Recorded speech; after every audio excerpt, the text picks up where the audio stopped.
Love is enough to get everything done. Is it? I'd like to think so.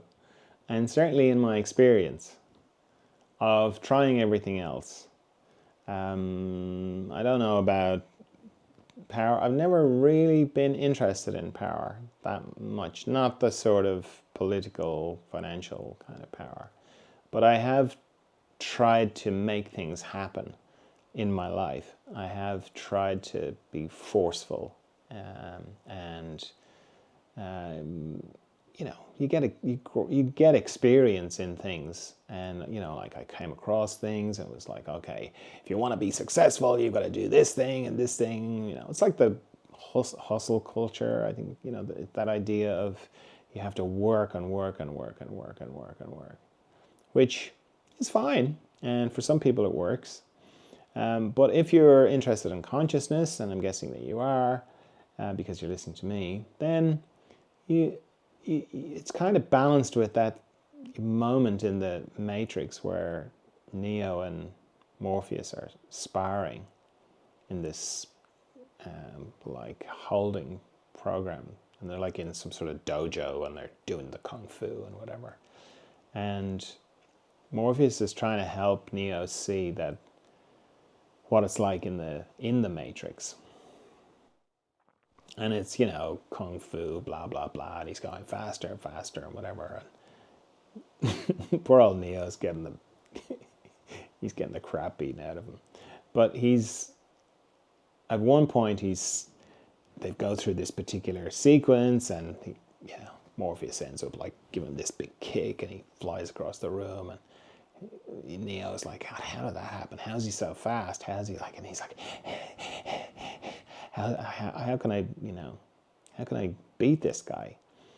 And Morpheus goes, do you think that's air you're breathing? And I don't know. I think it's possibly the most profound thing in that movie. I mean, it's a pretty profound kind of movie.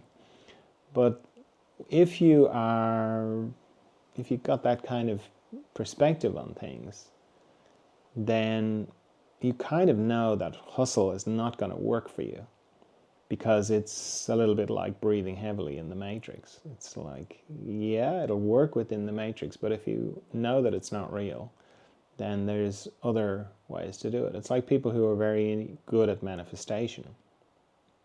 They will tell you, somewhat depressingly if you are new to it, that the number doesn't matter.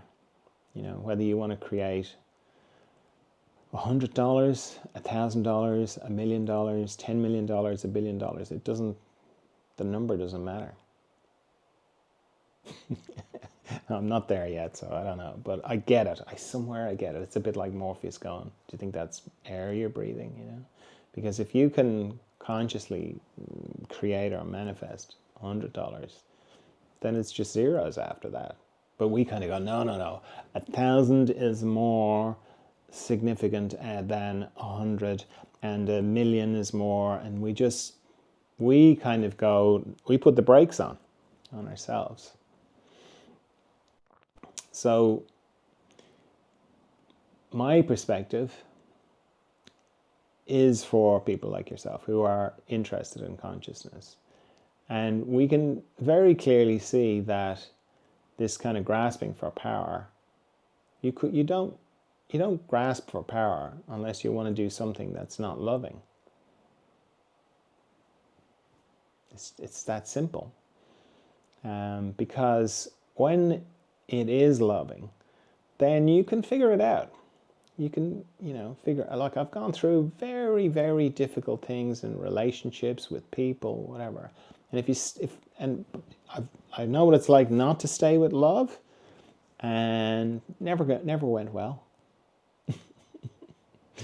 And I've known what it's like to stay with love, and it's not like the outcome was radically different. In some cases it was, but for the ones where you kind of go, well, that didn't work out, or there would be a tendency to kind of feel like, well, that didn't work out.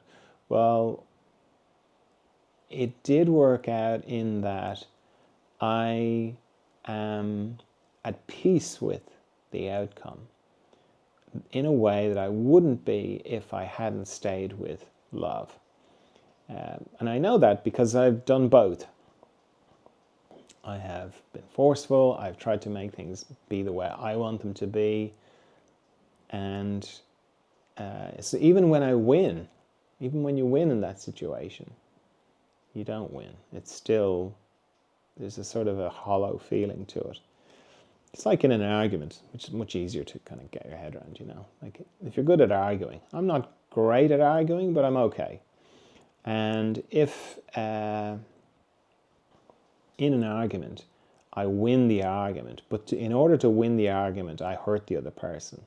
And I kind of would like to think I didn't do it on purpose, but I did because I wanted to win. And, as the thought was coming into my mind, it was like, oh my God, if I say that, that's going to be pretty hurtful. That's a bit lacerating, but I'll win.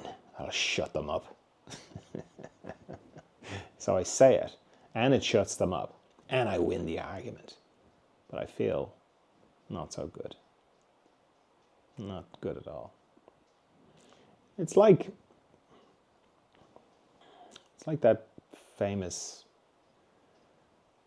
phrase or quote, I can't remember where. It sounds like a Zen thing. And it's this idea of, if you sit quietly by the river, the enemy of your body will float by. No, the body of your enemy will float by. If you sit quietly by the river for long enough, the body of your enemy will float by. And I've had that happen quite a few times. And you'd kind of think, it's like, ha ha, there you go, yeah, I knew, that's karma, It's never like that. I'm always so sad. And you kind of go, and this is people who have like wronged me seriously, not like trivial, things. People who've really wronged me and been unjust and so on. And when I've seen their body float by, or I don't mean figuratively, I don't mean literally, sometimes literally, but it just, when it catches up with them in the way that I had a feeling it would, it's never enjoyable. For me, anyway, I've never enjoyed it. It's always been like sad. And I think that's because we actually want each other to be free. We actually want each other to become more conscious. That's the main thing. Like I would, rather than the body of my enemy float by, I'd rather someone who was an enemy come and go, oh, I've seen my part in this, I'm sorry. Not because I want to hear them apologize, but just like that they've become conscious of their behavior.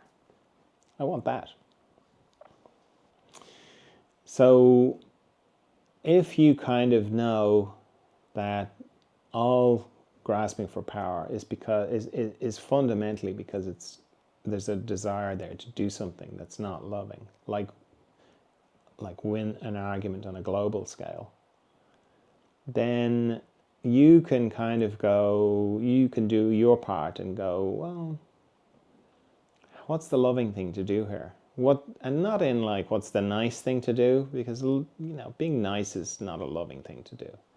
It's politic, it's there's usually you want something when you're trying to be nice. But it's like, what's my true nature here? What's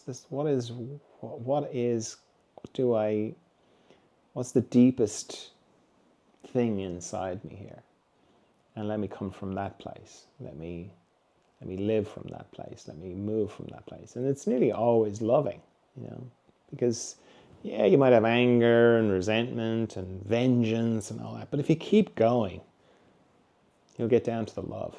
And if you stay true to that and you act from that point of view, then love is enough to take care of everything.